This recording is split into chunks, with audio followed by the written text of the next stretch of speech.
বেইজিংয়ে তারেক রহমান ও লি কিয়াংয়ের দ্বিপক্ষীয় বৈঠক, 2টি চুক্তি ও 13টি সমঝোতা স্মারক সই, চীনে প্রথম বিনিয়োগ কার্যালয় খোলার ঘোষণা।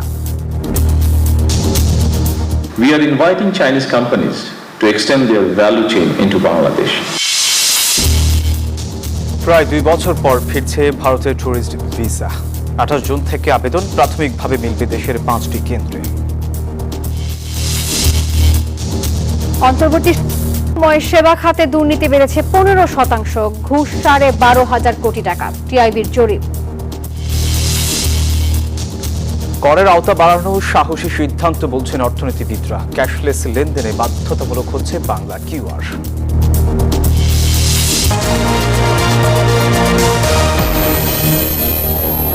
স্বাগত নিউজ 24 সংবাদে। দর্শক, পুরো সংবাদে আপনাদের সাথে আছি আমরা দুজন।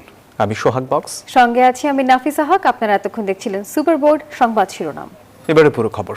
দ্বিপাক্ষিক সম্পর্ক উন্নয়নে বাংলাদেশ ও চীনের মধ্যে 13টি সমঝোতা স্মারক এবং 2টি চুক্তি স্বাক্ষরিত হয়েছে। বেইজিংয়ের গ্রেট হল অব দ্য পিপলে প্রধানমন্ত্রী তারেক রহমানের সঙ্গে চীনা প্রধানমন্ত্রী লি কিয়াংয়ের বৈঠক অনুষ্ঠিত হয়। আর এর আগে তারেক রহমানকে রাষ্ট্রীয় মর্যাদায় লাল গালিচা সংবর্ধনা ও গার্ড অফ অনার দেওয়া হয়। বেইজিং থেকে সহকর্মী মারুফা রহমানের রিপোর্ট।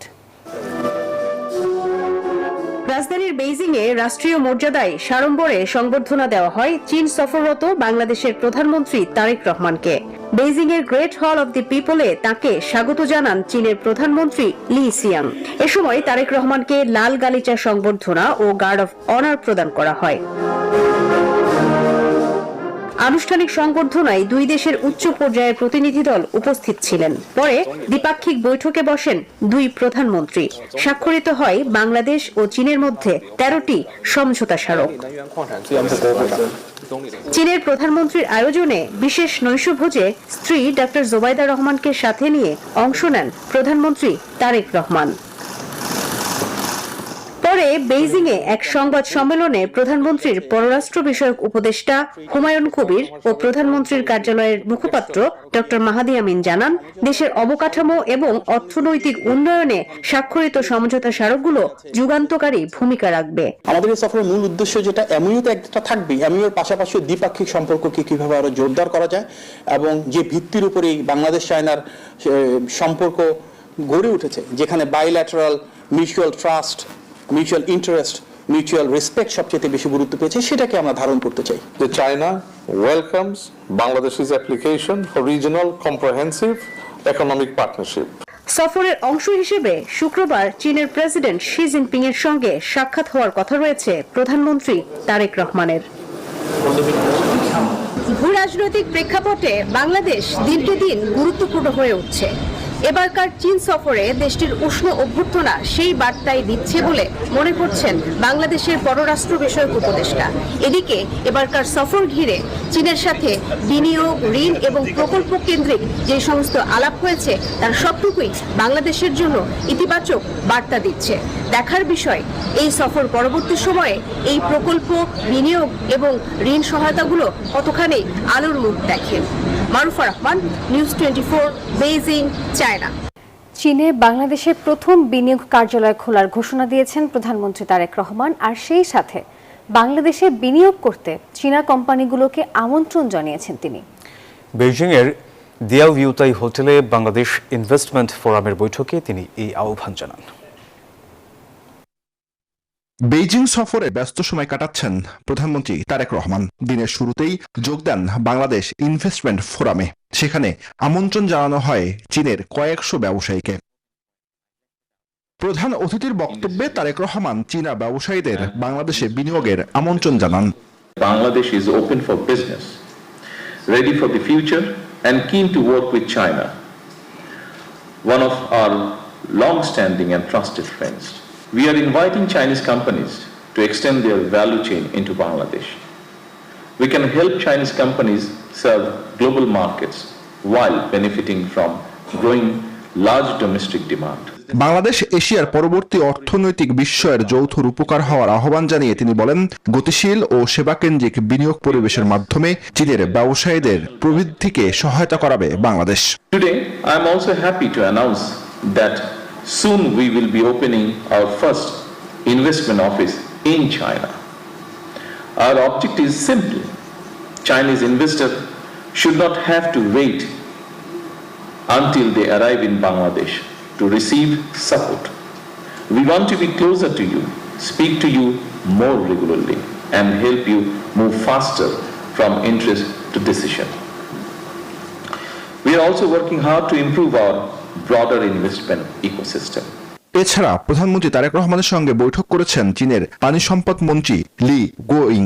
বৈঠকে তিস্তা সহ বাংলাদেশের বিভিন্ন নদীর ব্যবস্থাপনায় দুই দেশের সহযোগিতা বৃদ্ধির বিষয়ে ঐকমত্য হয়।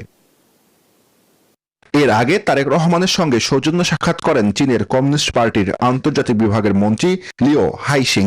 বিএনপি ও চীনের কমিউনিস্ট পার্টির মধ্যে স্বাক্ষরিত সমঝোতা স্মারকের কথা উল্লেখ করে তিনি দুই দলের মধ্যে যোগাযোগ ও সহযোগিতা আরও জোরদারের আগ্রহ প্রকাশ করেন। তারেক রহমান বাংলাদেশের বিভিন্ন উন্নয়ন প্রকল্প এবং চীন বাংলাদেশ মৈত্রী হাসপাতাল নির্মাণে সেদেশের সহযোগিতা প্রত্যাশা করেন। Desk report, news 24। দীর্ঘ প্রায় 2 বছর পর বাংলাদেশিদের জন্য পুনরায় ভারতের ট্যুরিস্ট ভিসা চালু হতে যাচ্ছে। আগামী 28 জুন থেকে শুরু হবে এই আবেদন প্রক্রিয়া। বিকেলে রাজধানীর যমুনা ফিউচার পার্কে ভারতীয় ভিসা আবেদন কেন্দ্র পরিদর্শন শেষে সুখবর জানিয়েছেন ঢাকায় নিযুক্ত ভারতের নতুন হাই কমিশনার দীনেশ ত্রিবেদী। প্রাথমিকভাবে দেশের 5টি কেন্দ্র থেকে এই ভিসা মিলবে। দীর্ঘ 24 মাসের স্থবিরতা ভেঙে অবশেষে খুলছে প্রতিবেশী দেশটিতে ভ্রমণের দুয়ার। 2024 সালের আগস্টে রাজনৈতিক পট পরিবর্তন ও দেশজুড়ে অস্থিতিশীল পরিস্থিতির কারণে ভারতীয় ভিসা আবেদন কেন্দ্রগুলোর কার্যক্রম সাময়িকভাবে বন্ধ হয়ে গিয়েছিল। দীর্ঘদিন বন্ধ থাকার পর প্রথমে মেডিকেল ভিসা চালু হয়, আর এবার এলো ট্যুরিস্ট ভিসা চালুর ঘোষণা। We are resuming our normal visa applications for tourist visa. নবনিযুক্ত ভারতীয় হাইকমিশনার দীনেশ ত্রিবেদী রাজধানীর যমুনা ফিউচার পার্কের ভারতীয় ভিসা আবেদন কেন্দ্র আইভ্যাক পরিদর্শন করেন। পরে ব্রিফিংয়ে তিনি ঘোষণা দেন, অপেক্ষার অবসান ঘটিয়ে আগামী 28 জুন থেকে আবারও বাংলাদেশিদের জন্য পর্যটন ভিসার আবেদন গ্রহণ শুরু করতে যাচ্ছে ভারত। টুরিস্ট ভিসা ওপেন যা নর্মালসি আছে ওইটা করে দিলাম, আর ওইটা আরম্ভ হবে 28 জুন থেকে। ওই নর্মাল ভিসা অপারেশন যাকে বলে ফর টুরিস্ট ভিসা। হাইকমিশনার জানান, প্রাথমিক পর্যায়ে দেশের 5টি প্রধান কেন্দ্র ঢাকা, চট্টগ্রাম, খুলনা, সিলেট ও রাজশাহী থেকে মিলবে এই পর্যটন ভিসা। পর্যায়ক্রমে অন্যান্য কেন্দ্রগুলোর কার্যক্রমও স্বাভাবিক হবে। সেই সাথে সম্প্রসারিত হবে মেডিকেল ভিসার পরিধিও। মেডিকেল ভিসা তো এমার্জেন্সিতে আগে সাবমিট হতো, ওইটা চলবে। এখনই 5 জায়গা আমি নামটা পড়ে দিলাম, 5 সেন্টারে হবে, কিন্তু আস্তে আস্তে আমি ওই সেন্টারগুলো যা আগে ছিল ওইটা বাড়াবো। এর আগে রাষ্ট্রপতি মোহাম্মদ শাহাবুদ্দিনের কাছে নিজের পরিচয়পত্র পেশ করেন দীনেশ ত্রিবেদী। আল মোহাইমিনুল খান, নিউজ 24, ঢাকা। 2023 সালের তুলনায় 2025 সালে অন্তর্বর্তীকালীন সরকারের সময় সেবা খাতের দুর্নীতি হয়েছে 15% বেশি। এমন তথ্য উঠে এসেছে ট্রান্সপারেন্সি ইন্টারন্যাশনাল বাংলাদেশ টিআইবির এক জরিপে। রাজধানীর ধানমন্ডিতে জরিপের চূড়ান্ত ফলাফল প্রকাশ করে সংস্থাটি জানায়, এই সময়ে ঘুষ নেওয়া হয়েছে 12,633 কোটি টাকা। সীমাহীন দুর্নীতি, স্বজনপ্রীতি, লুটপাট ও দুঃশাসনের বিরুদ্ধে জেগে উঠেছিল বৈষম্য বিরোধী ছাত্র আন্দোলন। 24-এর ছাত্র জনতার গণঅভ্যুত্থানে ফ্যাসিবাদী সরকারের বিদায় হয়। নতুন বাংলাদেশ গড়ার প্রত্যয়ে ডক্টর ইউনূসের নেতৃত্বে দেশের দায়িত্ব নেয় অন্তর্বর্তী সরকার। রাষ্ট্র সংস্কারের ব্রত নিয়ে গঠন করা এই সরকারের সময়ে সেবা খাতে গঠিত ভয়াবহ দুর্নীতির তথ্য দিল টিআইবি। যেসব খাতে কমেছে তার মধ্যে রয়েছে ভূমি, বিদ্যুৎ, পাসপোর্ট ইত্যাদি। আর যেসব খাতে বেড়েছে তার মধ্যে রয়েছে ব্যাংকিং, শিক্ষা, আইন শৃঙ্খলা রক্ষাকারী সংস্থা, স্থানীয় সরকার প্রতিষ্ঠান এবং বিআরটিএ। বিভিন্ন খাতে সেবা নিতে গিয়ে শহরের তুলনায় ঘুষের শিকার পরিবারের সংখ্যা গ্রামাঞ্চলে বেশি। স্বাস্থ্য সেবায় টিকিট সংগ্রহ ও কৃষি খাতে সার প্রাপ্তির মতো সেবায় ঘুষের বা নিয়ম বহির্ভূত অর্থের লেনদেনের হার দ্বিগুণ থেকে প্রায় 5 গুণ পর্যন্ত বৃদ্ধি পেয়েছে। দুর্নীতিতে জড়িতদের আইনের আওতায় আনার পাশাপাশি সেবাদাতাদের জন্য আচরণবিধি প্রণয়নের সুপারিশ করেছে টিআইবি। আমরা মনে করি যে এটি একটা ধারাবাহিকতা। এই যে দুর্নীতির বিচার হয় না, প্রতিরোধ হয় না, প্রতিকার হয় না, যারা দুর্নীতি করে তাদেরকে এমনকি পুরস্কৃত করা হয়, এটা উদ্যোক্তারা বলেছেন। এটি হচ্ছে যে বিকাশমান যে চিত্র, সেটার অন্যতম কারণ। দলীয় অবস্থানের ঊর্ধ্বে উঠে দুদকের স্বাধীনতা নিশ্চিতের আহ্বান জানিয়েছেন টিআইবি। দুর্নীতি, অপশাসন, সুশাসনের খাবিত সামিয়া মাহতাব রোজা, নিউজ 24, ঢাকা। করের আওতা বাড়িয়ে সরকারের রাজস্ব সংগ্রহ বাড়ানোর উদ্যোগকে সাহসী সিদ্ধান্ত বলছেন অর্থনীতিবিদরা। তাদের মতে মুদির দোকান, বিউটি পার্লার সহ 16 খাতে কর আরোপ হলে ইতিবাচক প্রভাব পড়বে অর্থনীতিতে। আর কর ব্যবস্থাপনাতেও আসবে ভারসাম্য। তবে কর আদায় প্রক্রিয়া সহজ এবং ভোগান্তি মুক্ত রাখার উপর গুরুত্ব দিচ্ছেন তারা। শাহ আলী জয়ের রিপোর্টে বিস্তারিত। রাজধানীর কাঁঠালবাগান এলাকার মুদি ব্যবসায়ী বিধানচন্দ্র চাল, ডাল, তেল সহ নিত্য প্রয়োজনীয় পণ্য বিক্রি করেন স্থানীয় মধ্য আর নিম্ন আয়ের মানুষের কাছে। আগামী বছর থেকে তার ব্যবসাকে করের আওতায় আনার পরিকল্পনা করছে সরকার। নতুন করে ঘোষণা সরকার দিয়েছে 26 এবং 27 সালের, যে ছোটখাটো মুদি দোকান, টং দোকান, পানের দোকান এদের আবার ভ্যাটের আওতার ভিতরে আনবে। শুধু মুদির দোকানই নয়, এখন থেকে টাইলস, স্যানিটারি পণ্য, হার্ডওয়্যারের দোকান, বিউটি পার্লার, কনফেকশনারি, রেস্তোরাঁ সহ প্রাতিষ্ঠানিক কর ব্যবস্থার বাইরে থাকা বা সীমিত কর কাঠামোর মধ্যে থাকা 16 ধরনের ব্যবসা খাতকে করের আওতায় আনার উদ্যোগ নিয়েছে সরকার। আর এ নিয়ে এ খাতের ব্যবসায়ীদের মধ্যে আছে মিশ্র প্রতিক্রিয়া। একটা পণ্য যখন আমি কাস্টমার কাছে 70 টাকা বিক্রি করে ফেলছি, তারপর যখন তার কাছে বলবো যে স্যার এটা আরো ব্যাট যোগ হয়েছে, তখন তাই 1 লাখ টাকা বিল করলাম আর আপনার 15% ব্যাট। তারা আইসা কিন্তু সেই জিনিসটা বোঝেন না, কেন তারা আইসা বলে যে কম কত। আমার ব্যবসা সেটা আমি কম বেট দিচ্ছি, আরেকজনের ব্যবসা বড় সাহেব বেশি বেট দিবে। এই টাকাটা যদি আমাদের জন্য সরকার উন্নয়নমূলক কাজ করে, আমরা সুবিধাগুলো বুক করতে পারবো। অর্থনীতিবিদরা মনে করছেন আওতা বাড়ানোয় ভারসাম্য আসবে কর ব্যবস্থাপনায়।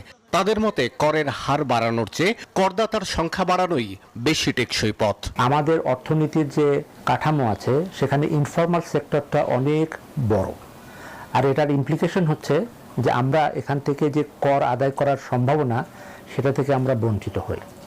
সুতরাং এটা একটা সাহসী সিদ্ধান্ত হিসেবেই আমাদেরকে স্বাগত জানাতে হবে। 4.5 লক্ষ টাকা হলে ট্যাক্সের আওতায় আসতেছে, তো তাদেরকে অ্যানুয়াল ইনকাম সেটা এক্সিড করতেছে না, আগে করেন নাই সেটা আলাদা কথা। দেশের কয়েক লক্ষ কোটি টাকার অনানুষ্ঠানিক খাতে কর সংগ্রহের পদ্ধতি কি হবে তা সরকারকে দ্রুতই পরিষ্কার করা উচিত মনে করেন এই অর্থনীতিবিদ। মুদির দোকান হোক আর যাই হোক, সবাই তো মোবাইল ফাইন্যান্সিয়াল সার্ভিস ব্যবহার করে। আজকাল সবাই মোবাইল টেকনোলজির সঙ্গে সম্পৃক্ত। এটাকে খুব স্বচ্ছ হতে হবে, সহজ হতে হবে, আর কোনো হ্যারাসমেন্ট মুক্ত হতে হবে। তাহলে আমার মনে হয় যে জনগণ এর সুফল পাবে। গত অর্থ বছরে মূল্য সংযোজন কর বাবদ রাজস্ব সংগ্রহ ছিল 1,42,000 কোটি টাকার মতো। এবার তা আরো বাড়ানোর লক্ষ্য সরকারের। শাহ আলী জয়, নিউজ 24, ঢাকা। 1 জুলাইয়ের পর থেকে বাংলা কিউআর কোড ছাড়া কোনো ট্রেড লাইসেন্স নবায়ন করা হবে না। বৃহস্পতিবার কেন্দ্রীয় ব্যাংক প্রাঙ্গণে বিশেষ বাংলা কিউআর মেলা উদ্বোধন শেষে এই কথা জানান ডেপুটি গভর্নর নুরুন নাহার। তিনি বলেন, জুলাই মাস থেকে ব্যবসায়ীদের বাংলা কিউআর বাধ্যতামূলক হচ্ছে, যার মাধ্যমে ক্যাশলেস সোসাইটির দিকে আরও এক ধাপ এগিয়ে যাবে বাংলাদেশ আর ঠেকানো যাবে প্রতারণা। একটি কিউআর কোড স্ক্যানেই বদলে যাচ্ছে লেনদেনের চিত্র। মানিব্যাগ থেকে টাকা গোনার ঝামেলা, ছেঁড়া নোট কিংবা খুচরা পয়সার টানাপোড়েন সবকিছুই এখন অতীত হতে চলেছে। এখন থেকে একজন বিক্রেতার দোকানে বিকাশ, নগদ, রকেট কিংবা ভিন্ন ভিন্ন ব্যাংকের জন্য আলাদা কিউআর কোড ঝুলিয়ে রাখতে হবে না। একটি বাংলা কিউআর কোড থাকলেই যে কোনো ব্যাংক বা এমএফএস অ্যাপ থেকে সরাসরি বিক্রেতার ব্যাংক অ্যাকাউন্টে টাকা চলে যাবে সেকেন্ডের মধ্যে। জাল টাকা বা খুচরো টাকা নোটের কোনো ঝামেলা থাকছে না। ক্রাউডেড স্পেসে আসলে অনেক ইউটিলাইজ করা যাবে। ওনারা সুবিধা পাচ্ছে, দীর্ঘ সময় হচ্ছে পজে লাইন দিয়ে দাঁড়াতে হচ্ছে না। প্রবলেম হচ্ছে you must have internet connection. Bangla QR নিয়ে গ্রাহকদের সচেতন করতে বৃহস্পতিবার বাংলাদেশ ব্যাংক প্রাঙ্গণে এই মেলায় আয়োজন করেন কেন্দ্রীয় ব্যাংক। বাংলা কিউআর পুরোপুরি চালু হলে টাকা ছাপানো আর ব্যবস্থাপনায় বছরে অন্তত 20,000 কোটি টাকা সাশ্রয় হবে আশা বাংলাদেশ ব্যাংকের। ভবিষ্যতে আমরা ক্যাশলেস সোসাইটি করার একটা চিন্তা ভাবনা আছে। তো এটাই একমাত্র কিউআর কোড, অন্য কোনো অপারেটর বা অন্য কোনো কিউআর কোড এখানে আমাদের দেশে চলবে না। শুধু বড় শপিং মলে আর সুপার শপগুলোতেই নয়, বরং ফুটপাতের চায়ের দোকান থেকে শুরু করে গ্রামের প্রত্যন্ত অঞ্চলে মুদির দোকানেও বাংলা কিউআর পৌঁছে দিতে কাজ করছেন কেন্দ্রীয় ব্যাংক। লেনদেন সহজ হবে, এতে করে লেনদেন সিকিউর হবে, নিশ্চিত হবে, লেনদেনের নিরাপত্তা বৃদ্ধি হবে।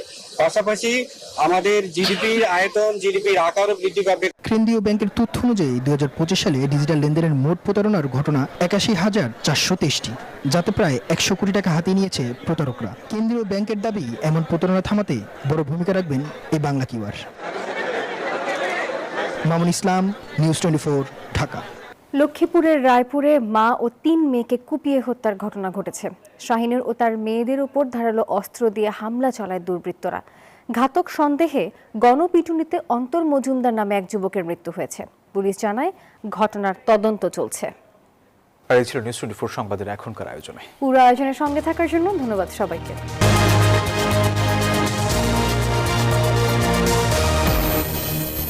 Subscribe to more News 24 Bulletin and international news reports. Follow on my YouTube channel. Like a video for interesting. And share this video for everyone. Thank you all.